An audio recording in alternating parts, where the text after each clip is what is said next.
Podcast is now starting. All attendees are in listen-only mode.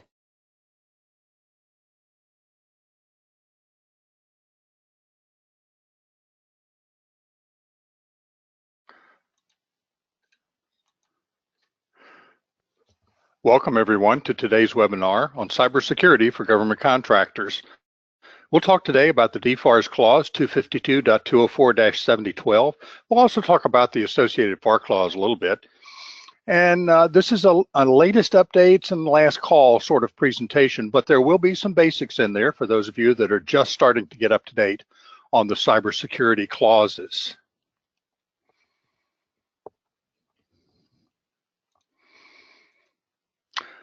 I'm Rich Wilkinson. I'm a director in the Solutions Engineering Group here at Unanet. I'll be here primarily to introduce our speaker and then close out the webinar at the end. Our featured speaker today is Jonathan Hard. Jonathan is the Chief Executive Officer of H2L Solutions and an expert in his own right in all things cybersecurity. Welcome, Jonathan. A little bit of housekeeping before we get started. First of all, everyone who attends today's webinar will get an email tomorrow, or maybe even this afternoon, with a link to the recording of today's webinar on YouTube. There'll also be a link to slides on the Unanet SlideShare page, so you can get the actual slides if you choose. Finally, there'll be a link to the H2L website to some of the white papers that H2L has written on cybersecurity topics, including the one we're talking about today. If you would, I hope that you already know Unanet, but if you don't, just in case, I hope you'll give me a couple seconds to talk about what we do here. We're a provider of cloud or on-premise, we do it both ways, software for accounting and project management. In fact, the entire life cycle of projects for project-based organizations. We start with budgeting, planning, forecasting, even for the jobs that haven't been won yet, that are still in the proposal phase. Once they're won, we go into tracking those jobs with timesheets, expense reports, and all the things you would expect to see in a full-featured integrated accounting system. We also give you real-time analytics to measure the job while it's in performance, key performance indicators, dashboards, not just for executives, but for everybody in the organization that wants to see information and has access to it. We do the billing, the revenue recognition, the reporting, all the compliance things, everything from rates to invoicing to revenue recognition for the jobs, and then finally report out the financials and all of the things that the back office folks have to do to keep the enterprise running and keep the bankers happy. We hope you'll take a look at the Unanet website. Come visit us at unanet.com for more information. And now I'll turn it over to Jonathan to talk about H2L Solutions and our subject for today. Jonathan? Yeah, thanks, Rich. I really appreciate the intro, and I really appreciate the partnership that we have with Unanet. You guys have been doing a really great job, not only providing the financial information and financial services, but also taking the DFARS 7012 clause and the NIST Error 171 and making sure that your clients or that your client's PII and your client's financial information is protected within that regulation. Like Rich said, I am the CEO of H2L Solutions. We've been in business for about 4 years. We are a cybersecurity firm, and we deal underneath the umbrella of cybersecurity in 3 main core areas. We do penetration testing, vulnerability assessments, and then compliance. Underneath the compliance area, we specialize in DFARS 7012 assessments and NIST 800-171 and NIST 853 assessments, RMF, PCI, HIPAA, and some other governing regulations as such. So really glad to be here today. This is the last webinar that H2L Solutions will be doing for this year, and so I'm really wanting to relay as many updates as possible that came out from the Acquisition and Technology and Logistics Office, the ATNL office, the DIBnet, the DIB Cybersecurity Program, DC3, all those organizations and agencies that have oversight with this 7012 regulation. Next slide, please. This is the agenda. I'm going to give a history of where the 7012 regulation came from. I'm going to go over the 3 key requirements with the 7012 regulation, which is the adequate security requirement, the reporting requirement, the flow down requirement. what kind of impact this is or what kind of impact this is having to industry. And then we're going to talk about how to get started. We're going to cover the DCMA role, as well as the role of the DCMA and how that overarching oversight agency is dealing with 7012 regulation. We're going to touch, like Rich said, on the FAR 52.204-21 rule that was passed last year. We're going to cover some lessons learned and look at some compliance goals. Next slide. All right, so where did this all derive from? In 2010, President Barack Obama signed the Executive Order 13556, which created a controlled unclassified information program. So that initiative was set forth with that signing of that executive order. Then Obama, he had NARA, the National Archives and Records Association, deemed as the executive agent on that CUI program. So NARA went to the drawing boards, and NARA started to create a controlled unclassified information, or CUI program.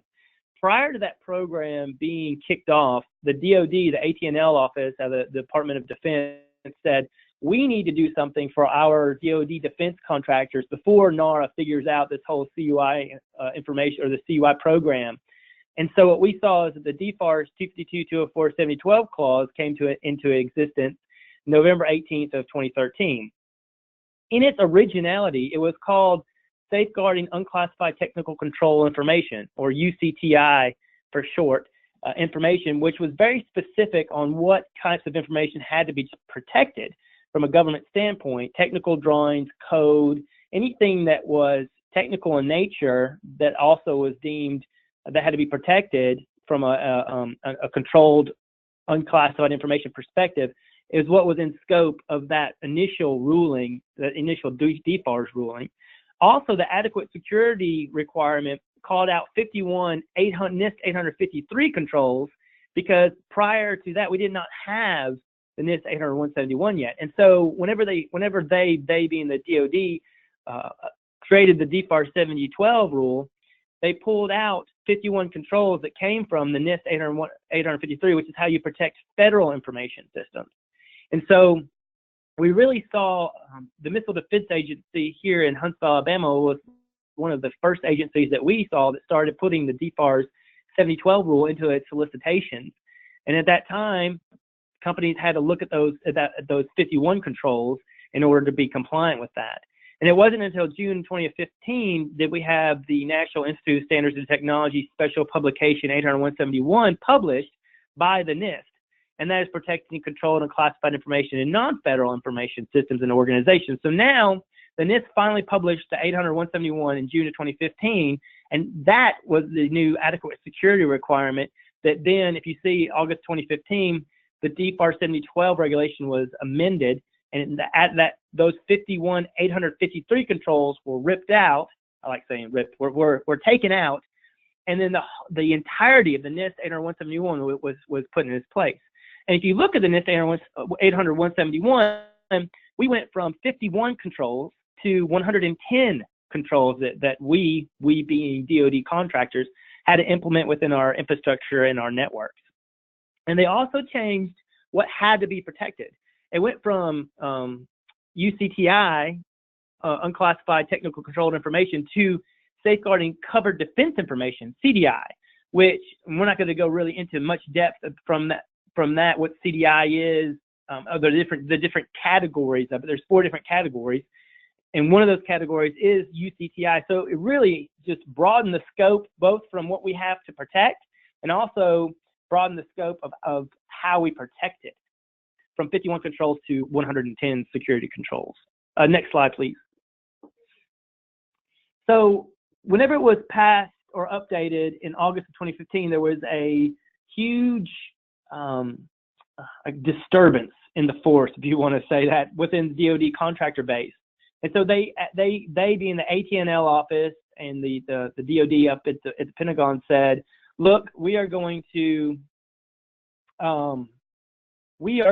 give an extension, a compliance deadline of December 31st of 2017 for all DoD contractors to be compliant with the new DFARS updates.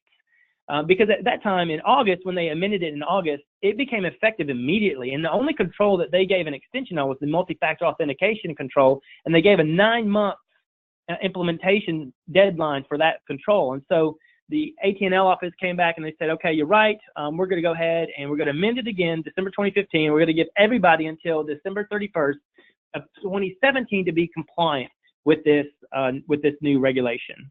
And there's a couple other things that changed in there as well.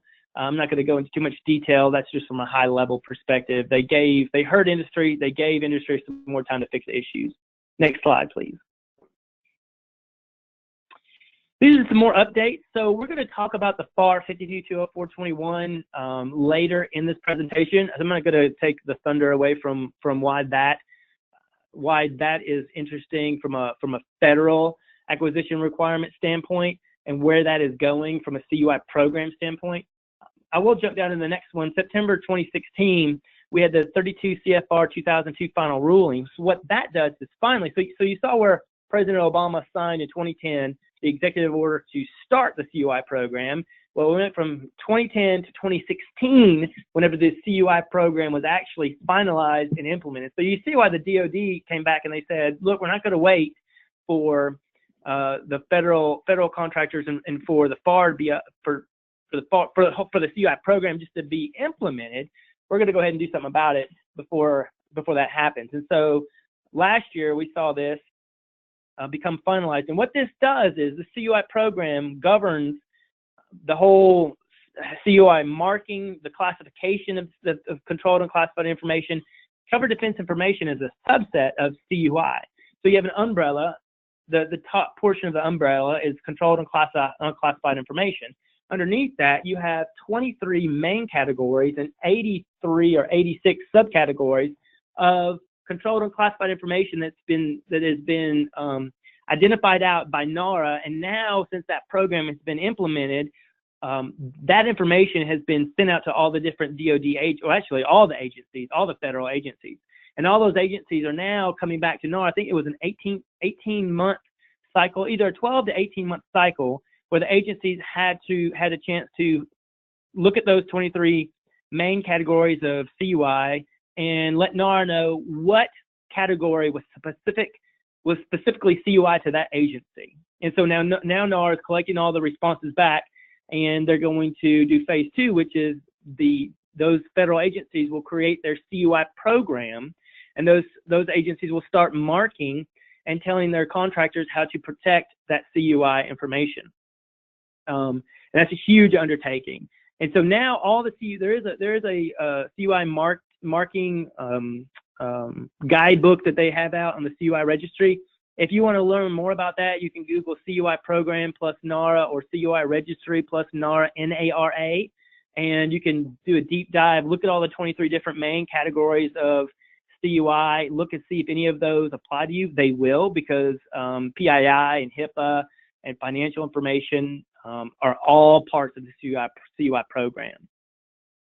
Then what we had in December of 2016 last year is the NIST did revision 1 of the 800-171. And what they did was that they tweaked it a little bit. They required companies to have an SSP and a POAM. And an SSP and a POAM, SSP is a system security plan, and the POAM stands for Plan of Action and Milestones.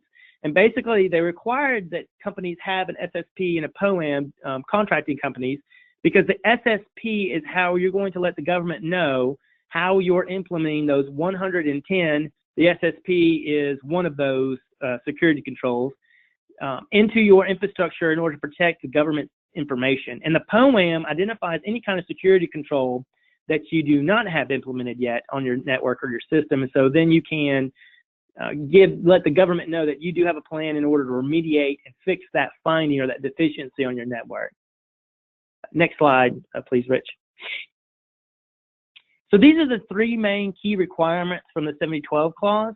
You have safeguarding covered defense information with adequate security. Now we're going to go into detail a little bit. The adequate security requirement for that first requirement is the NIST 800-171 or an equivalent security standard. The second one is reporting of cybersecurity incidences, and then the third is flowing this requirement down to subcontractors. That is probably why a lot of you people on the phone right now on this webinar have either got some kind of email or some kind of memorandum or some kind of questionnaire from your prime contractors asking if you're going to be compliant with the 7012 and the NIST AR 171 by the end of this year. Next slide, Rich. So CDI and CTI definition. CDI literally means unclassified control technical information or other information as described in the CUI registry. So if you go to the CUI registry, you'll be able to see all those, all that information that NARA has said, okay, this is controlled technical information, this is controlled unclassified information. And that CUI registry and that CTI information requires safeguarding or dissemination controls within that agency's perspective on what is CUI and CTI to that agency. So what you'll need to do is you'll need to look at the CUI registry and see if the agency that you support, whatever DoD or federal agency that you support, considers CUI or CDI or CTI. We do have some light at the end of the tunnel on this. The DoD is writing a memorandum that's going to be drafted on CDI, SSP designation clarifications to contracting officers. So contracting officers are going to become a lot more understanding and knowledgeable about what is CDI, what is CTI, and CUI. We had to go to Dr. James Galvin's office at the Pentagon, who's over the Small Business Association, not the Small Business Association, but he's a small business advocate for the small business liaisons to all the DoD agencies, and he sits at the Pentagon. And we went to him, this was probably 2.5 years ago, and explained to him what the DFARS 7012 clause was, and they were very proactive. Once he was made aware of it, they wrote a white paper about the 7012 clause and issued it to all the DoD small business offices. And so we from an H2L Solutions perspective, try to get this information out not only to DoD contractors, but also to the government, because we'll have to work hand in hand with the government in order to better understand what we have to do as a contract from a contracting perspective, but also they have to understand that if we self-report that we're just doing what the law requires us to do, and we really are not a bad contractor for saying having a compromise or incident on our networks. Next slide, please. So the NIST AR 171, so this is the adequate security requirement that NARA has chosen. This is the publication from NIST.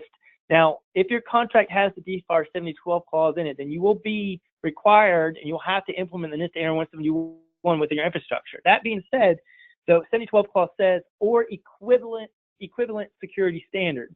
So if you can map the 800, say if you're ISO 27000 certified or ITAR compliant or any other kind of security control, security standard that you've implemented, besides the 80171, if you can effectively do a crosswalk with the 80171 and whatever other security standard that you're compliant in and justify why that, say, ISO 27000 standard meets or exceeds the 80171 standard, then you technically, by law, the way the regulation is written, are good to go. That being said, we talked to the executive director of NARA, and he says, why would you not choose 80171? Because what he was saying is that, say you get a contract with the Army, and the Army says, yep, we read your memorandum, we see your crosswalk, we agree that the ISO 27000 standards meet the 80171 standards, and you're good to go. And then you get a contract with the Navy, and they say, no, we do not believe that. We want you to implement 80171. So that's the only issue that he was bringing up, is that you're going to have to convince multiple contracting officers of why you are compliant without using the 80171 security standards. Next slide, please. Thank you, sir. The NIST AR 171 update, already commented on this. The update in December of last year was they added 3.12.4, which was the system security plan, and then also all companies are required to have a plan of actions and milestones. Next slide. All right, so we're going to cover the what on the cyber incident reporting piece. The cyber incident reporting piece is the second requirement out of the 7012 clause. if you have a cyber incident or a compromise on your network, then you have to report that to the DoD DivNet within, go ahead to the next slide, please, sir, within 72 hours to the divnet.dod.mil website. Now this here, you can go on the link, you can actually go to the, and I actually, if people have a facilities clearance, you can join the DIB network, the DoD Cybersecurity Network. It doesn't cost anything. You just fill out a form, and then once a quarter, 4 times a year, up in DC, they actually have a meeting where they invite industry to come up to these meetings with them and collaborate on best practices within DoD cybercrime centers there. They'll go over analytics and things like that. And that is a mechanism where industry can go and say, look, this is really hurting us, or this new security standard that the AT&L office or the DoD is pushing down, we don't agree with it. It becomes a collaborative environment where they, being the government, will listen to industry and will also, in some cases, not all the cases, but some cases, actually heed their concerns and will change certain requirements within reason in order to make the burden not so burdensome on industry, on the DoD industry. You do have to have a external certificate authority certificate in order to report an incident or a compromise, and it has to be a DoD approved medium assurance ECA. Mostly all your JPass, all your FSOs who have access to JPass already have this certificate. And so if you are a cleared facility, you don't have to worry about that certificate to access JPass will let you access the divnet.dod.mil website. When you send in a report, it not only goes to the DivNet, it will go to DC3, which is the DoD Cybercrime Center. It will go to the Damages and DAMO office, the Damages and Assessment Management Office, I believe is the name of that. It will go to the AT&L office as well. It goes to 4 or 5 different agencies. So when you submit a compromise or an incident, it just doesn't go with DivNet. That incident compromise will be looked at and analyzed at 5 or maybe even 6 different DoD agencies. And so there will be a lot of people that will be reading what happened on your network. Next slide, please. This is the time or the when requirement for the cybersecurity incident reporting piece. You have 72 hours of the time that you are made aware of the incident or compromise to report to the DivNet. The thing when I say they, the AT&L office, when they changed and did a revision of the DFARS 7012 clause in December and gave everyone until the December 31st, 2017 to be compliant, one of the other things they did change was the reporting of a cybersecurity incident clause. So before that last change in December, they said that only the primes could report cybersecurity instances to the DivNet. That went away. Now they gave access to subcontractors. Subcontractors can directly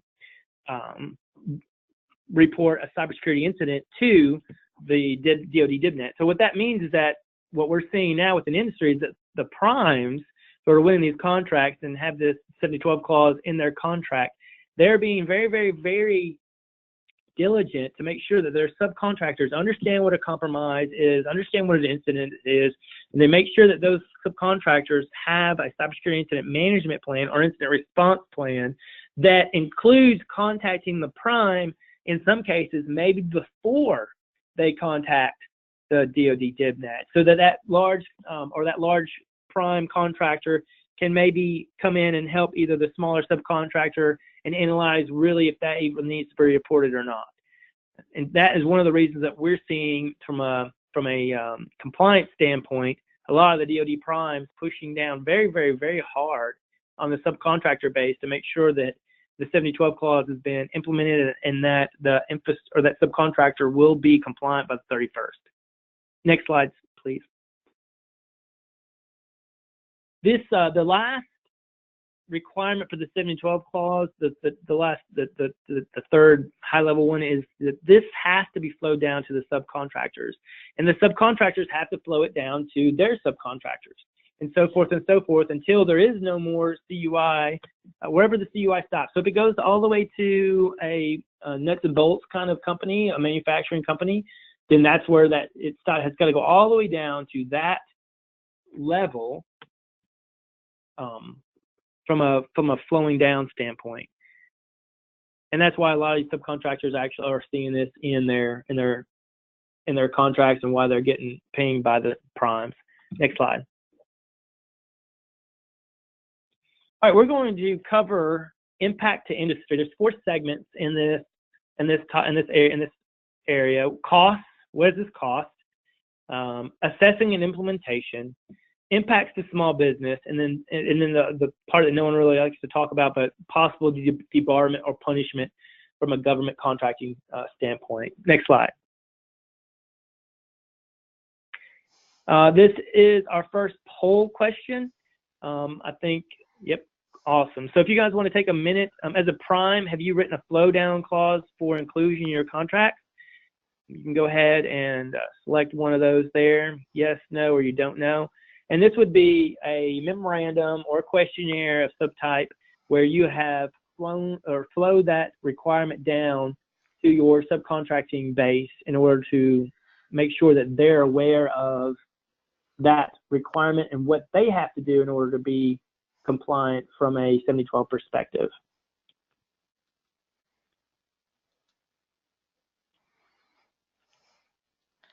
All right, awesome. So Jonathan, it looks like we have 42% have said yes, they have written a flow down clause. 37% have said no, and then 21% have said they don't know.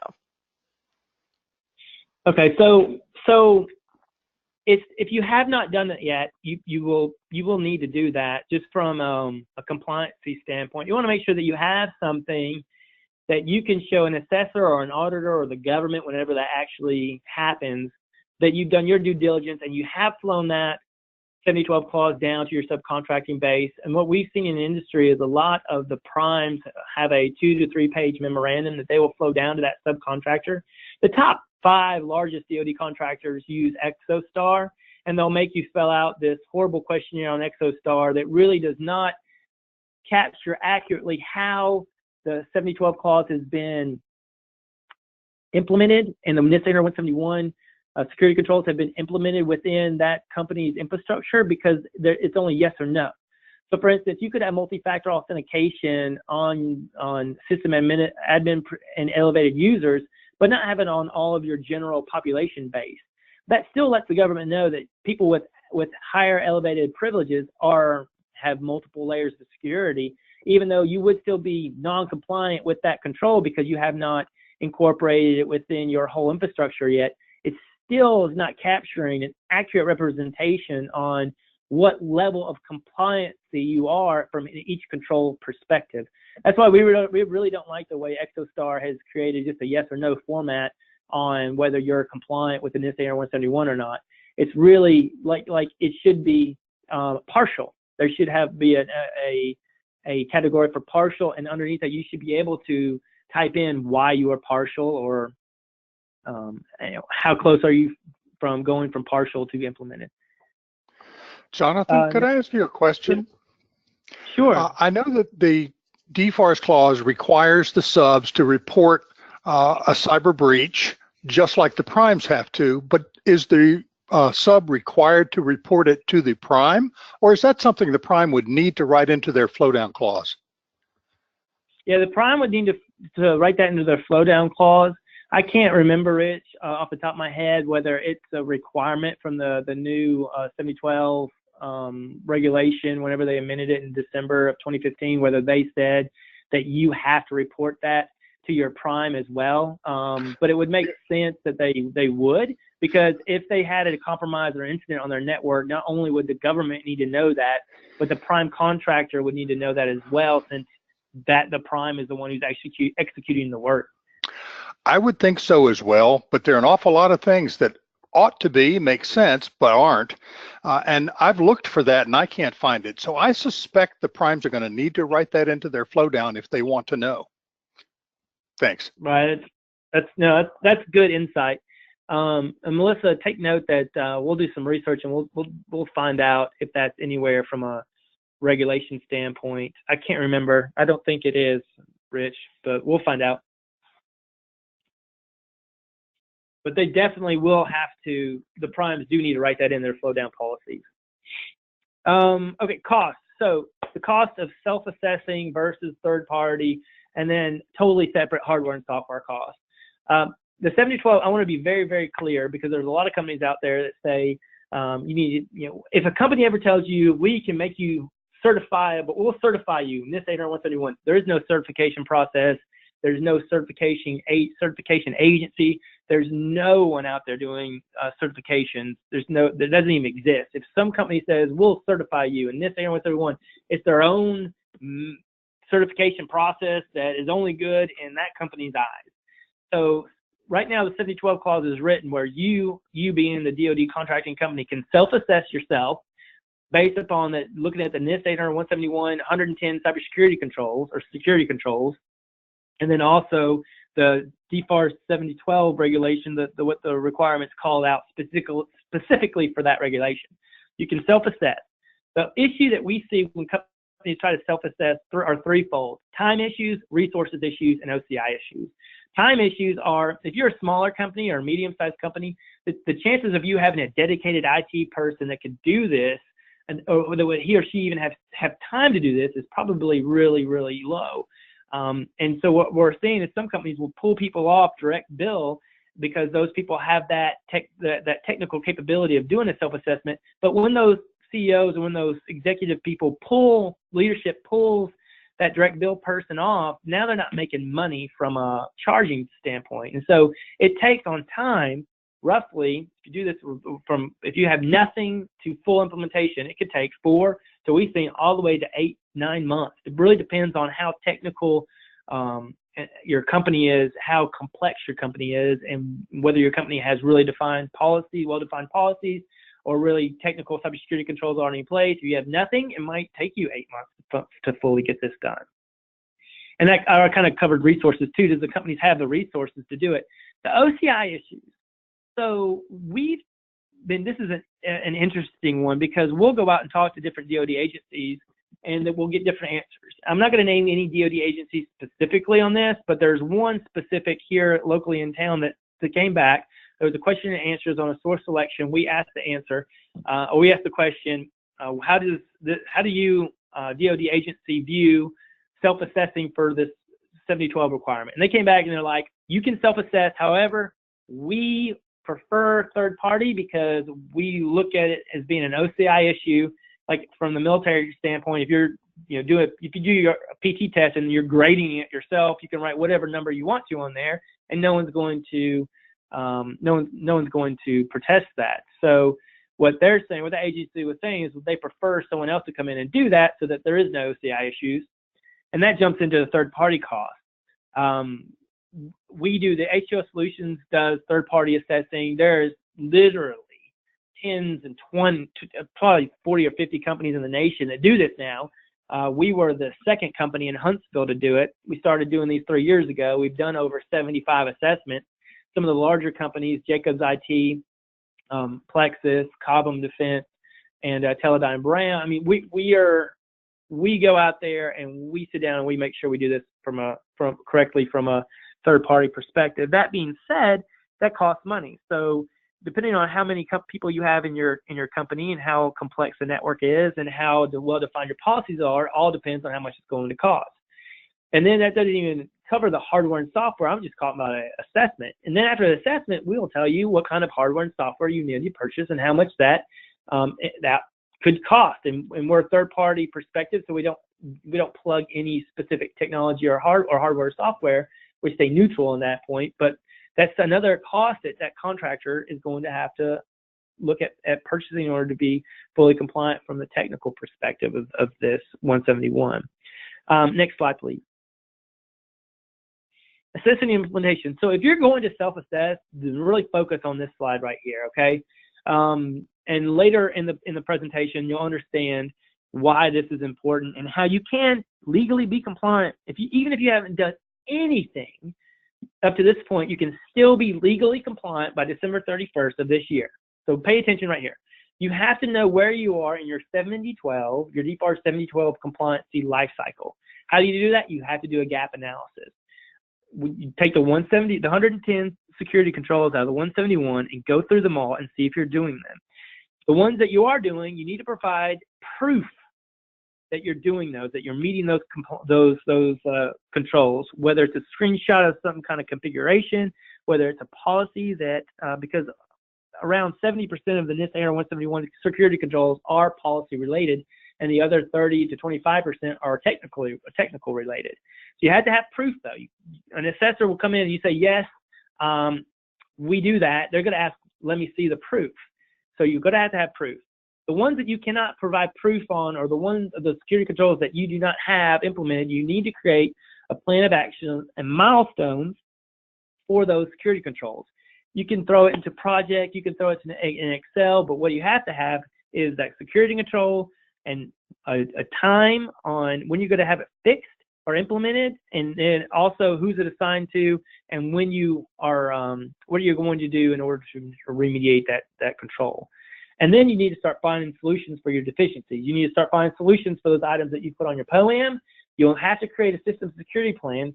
System security plan consists of how you're implementing all those 110 security controls within your infrastructure, and then create a continuous monitoring program, which could include vulnerability assessments once a quarter, penetration tests on a yearly basis, and then also making sure that you're updating and monitoring all those 110 security controls within your infrastructure continually. Next slide, please. Impacts to small business, costs, I already kind of touched that, both from a assessment standpoint and from a hardware and software standpoint. We're seeing a lot of smaller businesses say, I don't think I'm going to get into the DoD market.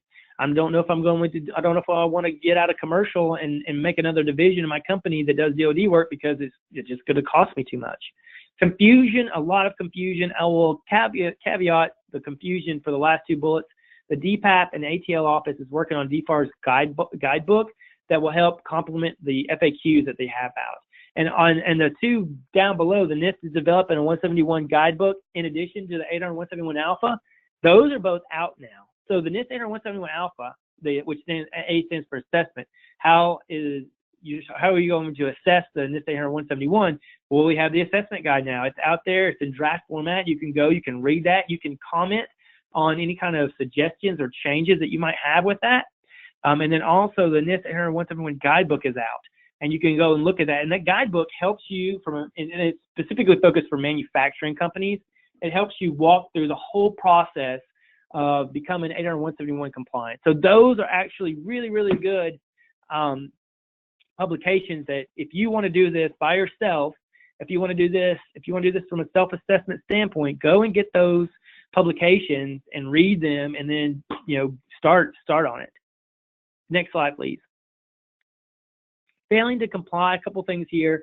You could be considered breach of contract, termination for default, poor past performance, and then a suspension or debarment. Now, that being said, we've not seen any of these actually happen yet. So, and that's because the 31st is not here, but also the DoD understands that its industry base is not going to be compliant by the 31st. They're not coming out with a hammer, at least at the AT&L level, coming down with a hammer right now. They're given some more time, and I'll cover that in the next couple of slides with the latest updates. Next slide, please. So back when Frank Kendall was over the AT&L office, he appointed the DCMA, the Defense Contractor Management Association or agency, I believe, as the agency that's going to be in charge of the DFARS 7012 program. So what they're doing, because I contacted them and was interested on if they're going to do assessments at that level, and they said no. Their role, they're going to verify that contractors have system security plans. They're going to verify that the contractors possess those ECA certificates, those medium certificates. And then they're also going to notify the DoD-CIO's office if they detect a potential cybersecurity issue.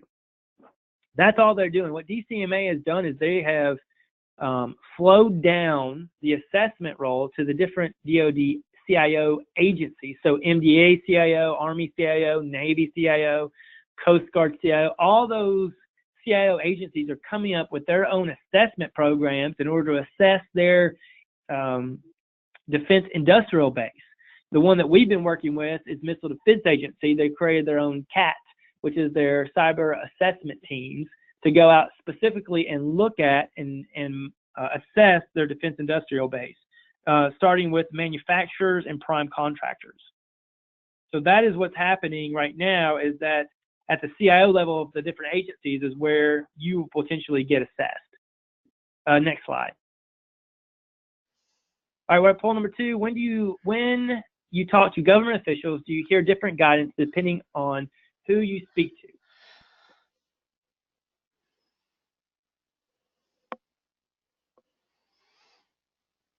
And this could be a project manager, program manager, a contracting official, anyone from a government perspective.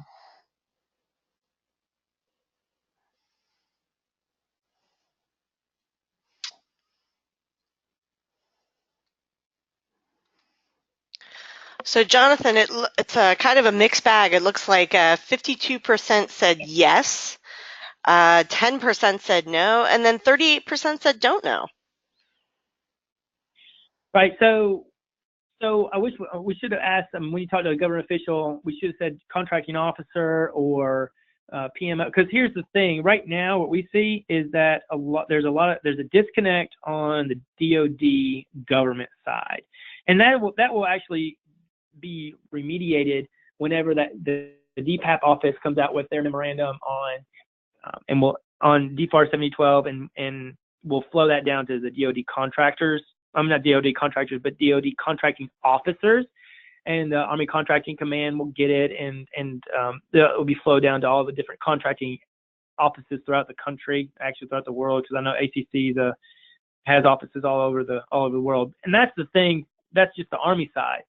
The DoD CIO's office, and then the DCMA. DCMA is going to have to really push that policy to everybody, so everyone's on the same page. And that's one of the frustrations that we've seen as well, is that a lot of different government officials, one, don't know about 7012, don't know about NIST AR 171, and when they're made aware of it, they don't understand fully what even it means to be compliant. Next slide, please. Extension. So there will be no extension. Unfortunately, an executive order on regulatory reform has prevented the AT&L office from making any more changes to the extension date for the 31st of this year. That being said, if a contractor is not compliant by this date, it is up to the government or the DoD entity to decide on whether or not they accept the risk. If you go to the next slide, I think that is the update. Oh, this is the poll 3. So do you believe that your company will be compliant by the December 31st deadline? Yes, no, or don't know.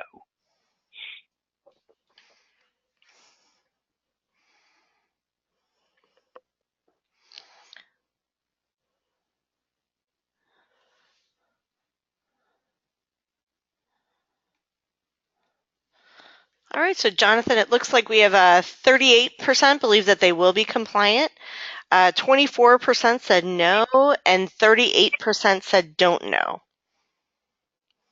All right, cool. Let's go to the next slide. So I'm going to help everyone, hopefully, that 38% who don't know and other ones who said no, they can all say yes after I go over the latest updates. So these are not in any specific order. I threw these up here at last minute, but these are the latest updates from the AT&L office. This came out of the DoD not cybercrime, but the GIBNet meeting that we had, the DoD Cybersecurity Working Group up in DC I believe that was in November. But the DoD is creating a risk assessment model for contractors and will use the SSP and POEM as part of the source selection process. So all you have to be in order to be compliant by the 31st is a company must have an SSP and a POEM developed and put into place by the 31st of 2017. You will be compliant if you have those two documents in place. Now, here is the kicker. Here's where they're going to get you. That was came out in a September 21st memorandum by the DoD. I cannot remember. I know it came out on the September 21st that said that from the DPAP office that all companies have to have an SSP and a POEM. What that lets the government know, if you have an SSP and a POEM, you can't have a POEM unless you've done a gap analysis, which is You've assessed your company based on the NIST 171 standards, and you know what you're complying and what you're not complying in. So that covers that part. And then the system security plan tells the government how you're going to implement those security controls within your infrastructure.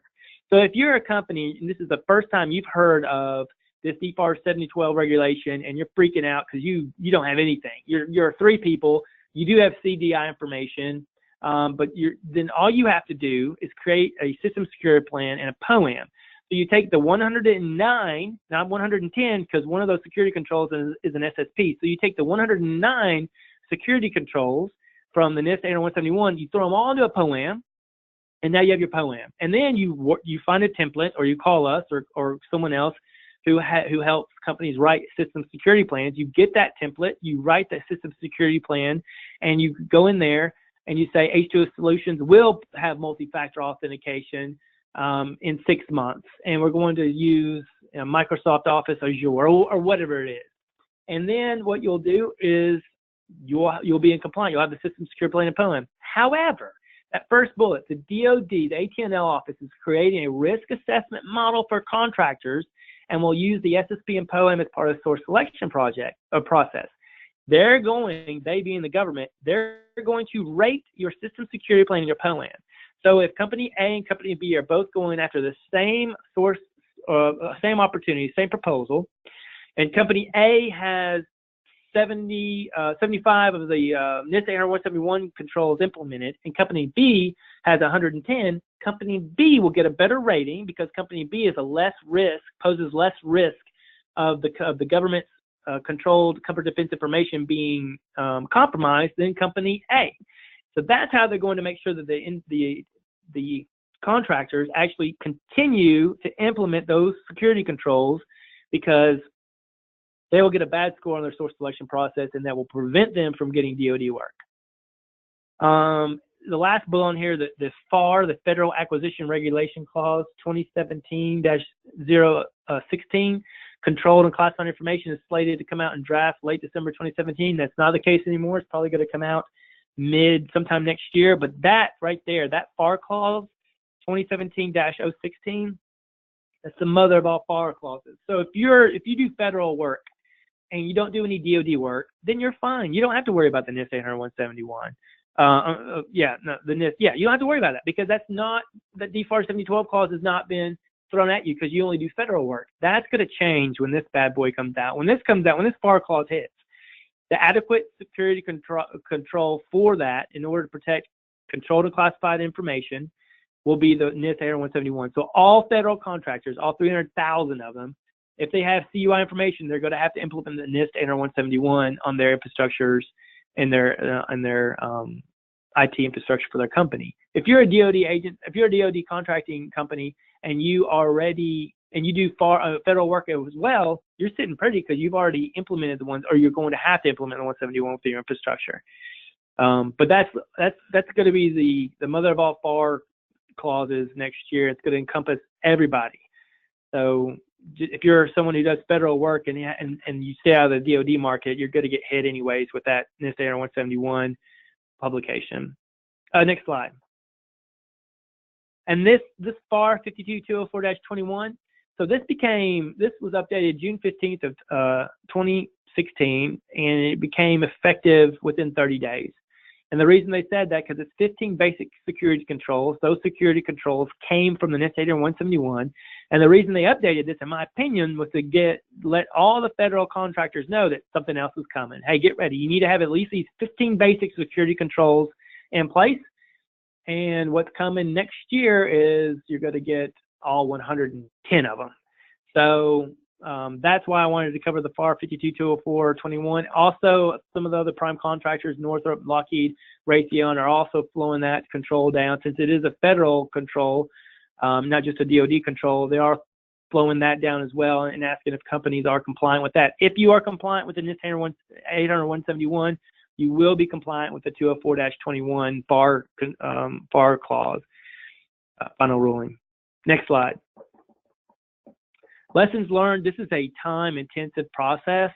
If anyone comes in and says, and we've actually had a lot of clients who have gotten a gap analysis done, or been assessed by other companies, and that company just came in and said, do you have multi-factor authentication, yes or no? And they say yes. And it's kind of like that, all the different 300 questions we ask, they say yes or no, and no means they're non-compliant in that control, and yes means they're compliant, and they don't capture any other information. That is a horrible way to assess yourself. And if anyone else comes in and is not getting proof of compliancy, then they're really failing their clients, and they're failing as a cybersecurity company, because in order to do an assessment, you have to have proof of compliancy. If we come in here and if a government agency comes in and assesses you after we've done our assessment, we can at least have proof as to why we said that control is compliant. Well, here's what the type of multi-factor authentication they use. Here's the policy that supports that multi-factor authentication, and here's screenshots of how it's configured on their systems and their servers and their computers and their laptops, et cetera, et cetera. It is a customizable process. It's not a cookie cutter process. The DoD wants it to be customizable. They don't want to regulate the industry in a way that is a cookie cutter way. They want it to. They leave it open to different types of technology that you can use, different types of standards, and so they're trying not to make it a cookie cutter standard that they throw out there on their industry base. They're trying to make it as customizable as process, or as a customizable process. You have to be willing to change company culture from the top all the way to the down, all the way to the newest hire. There has to be a company culture of security, and security comes first in order for this to actually be implemented correctly. And the collaboration between the FSO, the IT department, the executive department, everyone has to collaborate and work together in order to get this finished. Next slide. There are no exemptions. There aren't any exemptions. This has to be done. You have to tackle it. You have to deal with it. It is the nature of the beast, and it's what you're gonna have to do in order to go after DoD work and successfully bid and win DoD work. Next slide.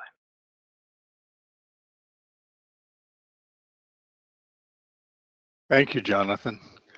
Boy, that's thank you. That kind of a presentation is kind of like trying to drink from a fire hose. That's a lot of information in a very short period of time. I talk all the time with companies that are facing this, and they have concerns. They are dealing with a lot of complexity, and the number one piece of advice I give them all is get help. Call somebody.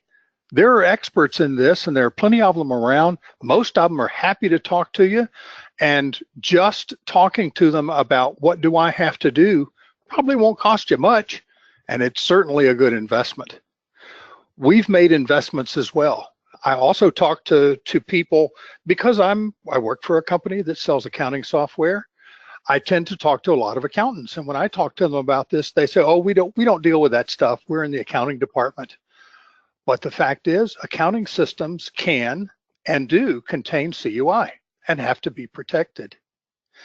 There is on YouTube a video clip by one of our partners where a partner that does a lot of work in compliance and risk management talking about CUI and accounting systems. And the question was put to him in the video clip very directly: do accounting systems contain CUI, and do they have to be protected with things like dual factor authentication? And his answer was yes, but you could just take all of the CUI out of your accounting system and the problem would go away.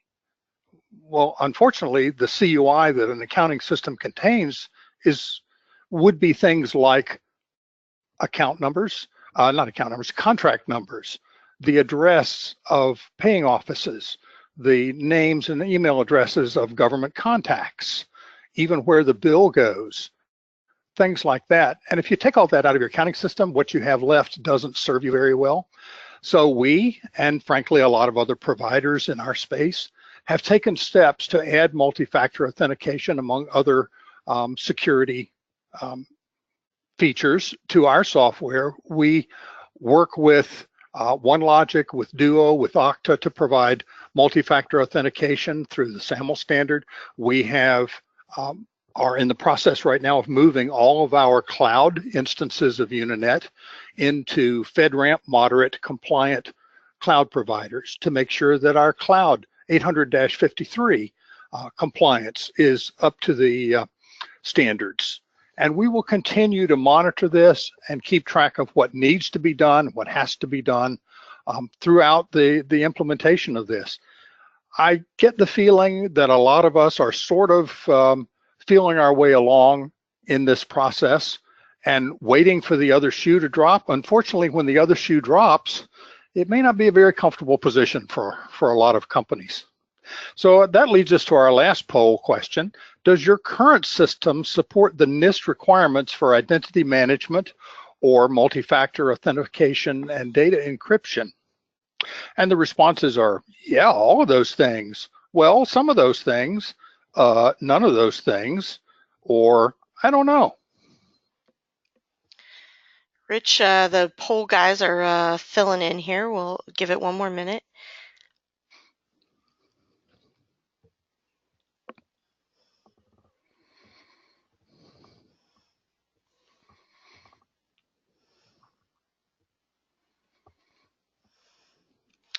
All right, we are looking at 12% said all of those things, 59% said some of those things, so the bulk majority, 6% said none of those things, and then 24% said I don't know. All of you that responded with one of those last two selections, we'd really like to talk to you. Give us a call. It's time for questions and maybe even a few answers. And I'll invite you to tell us what the questions might be. Jessica?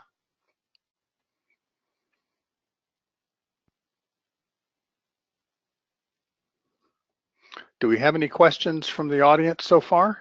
I'm bringing them up here, Rich. Bear with me one second.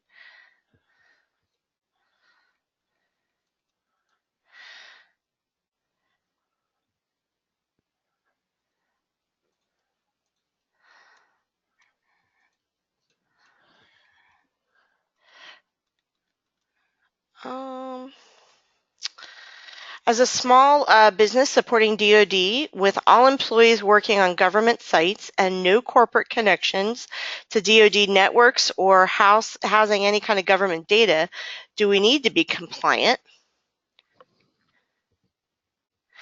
And then we had another question about how long does it take to do an assessment of about a 75-person company where 95% of the work is done on site? Let me just take that first one very briefly, and then I'll ask Jonathan to talk about that time to do an assessment. The question about do we need to be in compliance if we don't connect to government sites or work on government sites, we don't have any connection to DoD networks or house any government data. The fact is your accounting system may very well house some government data in the form of contract numbers, paying office addresses, email addresses of government contacts and their names, those kinds of things. And all of those things taken by themselves are certainly not even controlled, much less classified. But when you put them together, you end up with things that may be controlled by aggregation, because when you take them together, you can infer an awful lot of information from just those data points. And yes, some of our security experts are telling us your system will contain CUI when you combine all of those pieces of data that are contained in the system that taken alone mean almost nothing, but taken together may be quite revealing. Which is a long way of saying maybe. Jonathan, how about that assessment?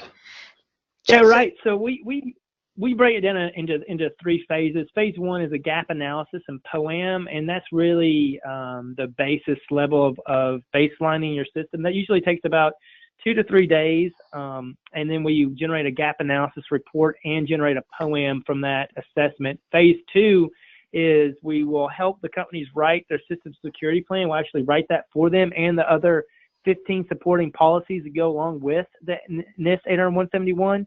And that is probably the most intensive piece of policy writing. and then we've seen that anywhere take from 1 to 2 weeks all the way to 4 to 5 months, depending on how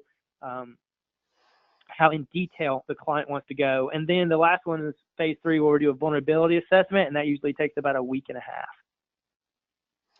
Excellent. That's good, Jonathan. I think we have time for maybe one more question. Is there any requirements for cybersecurity insurance in the NIST 80-171? There's not. There's nothing in there about cybersecurity insurance in the 171. But anyone who finds an underwriter that's willing to underwrite that insurance, we would love to hear from those guys. My guess is there are very few that understand what it's about, much less would be willing to underwrite it. Rich, we had a couple more questions, so maybe what we'll try to do is I can work with you and Jonathan offline, and maybe we can get a blog together to answer some of these other questions for folks. Yeah, that'd be great. Okay, Be a great idea. That's excellent. Thanks, everyone.